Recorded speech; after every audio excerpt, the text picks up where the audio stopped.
period of time it Yeah, amounts. yeah. Yeah, So microaggression is there one. is a word, I don't know how it's in English, but it's like when a man is explaining for instead of a woman, and he's trying to, I don't know the word, I have it in Hebrew, and it's like someone who is like he's taking control over the discussion, sometimes Yeah. in topics that you are more experienced with, but Hmm. they're like it's man taking over the discussion instead of a woman talking, but I don't have the word for it. Yeah. So yeah, Or I I would. know it's mansplaining. I think that's the word, right?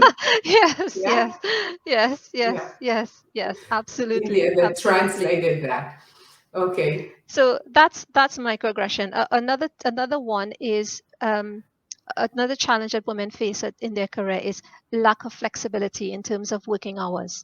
Many women, they are still the one who does a lot of the responsibilities for the childcare, for raising children. Many women also at a stage and age where they take care of elderly parents, or they are going through menopause, or for many women, their monthly cycle, the first day or the first couple of days, they're in a mess because they're in constant pain and it's quite uncomfortable. And I can see, I've sat in rooms where men roll their eyes when that topic comes up of menstruation, because Yeah, yeah. I understand. It's not something that they have to deal with. But I kid you not, we are not exaggerating when we say No. sometimes it's so uncomfortable that we can't even walk. For some women, for many women, that is the case. It's not an exaggeration.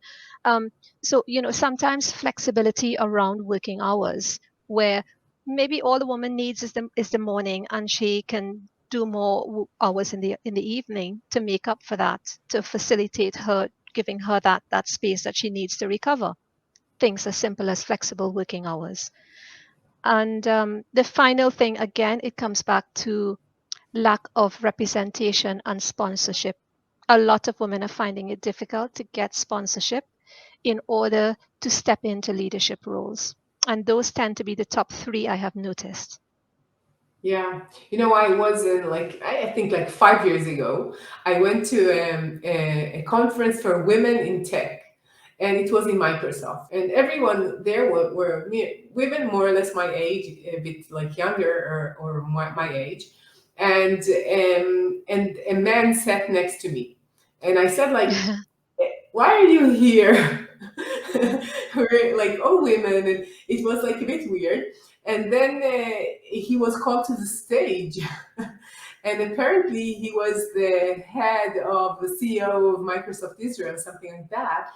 And he said that he came in order to just explain how important it is as he sees that, and that women need to be more part of the decision making in the C level, and they're so aware of the need to help women to get there and to give them the sponsorship and the mentorship in order to get there.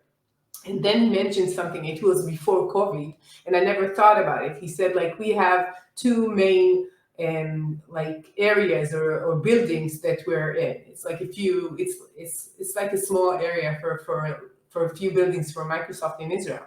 And he said that one of the things that they are considering is to build many small places for Microsoft, so women could get there much more easily, because right now Mm, like going and being in traffic jams to Tel Aviv could be 2 hours, 1.5 hour each yes. direction.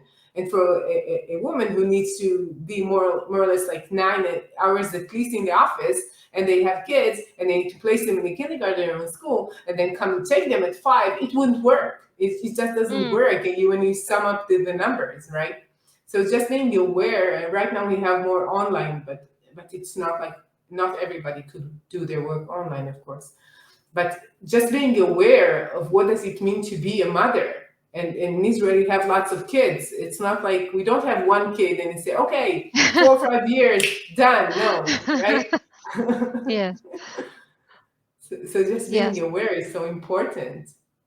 Absolutely. And again, I'm not saying that there are great men out there. I'm not saying that men aren't great. I'm not saying that companies are not doing their best.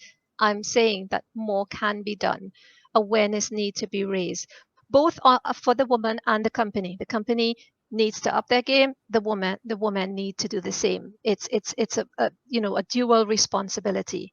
But this is the whole idea of raising the awareness that these things need to come to the forefront. It is not a trend. It is something that is here to stay. And if organizations want to survive, if women want to to sit at leadership tables, these are all of the things that need to be taken into account.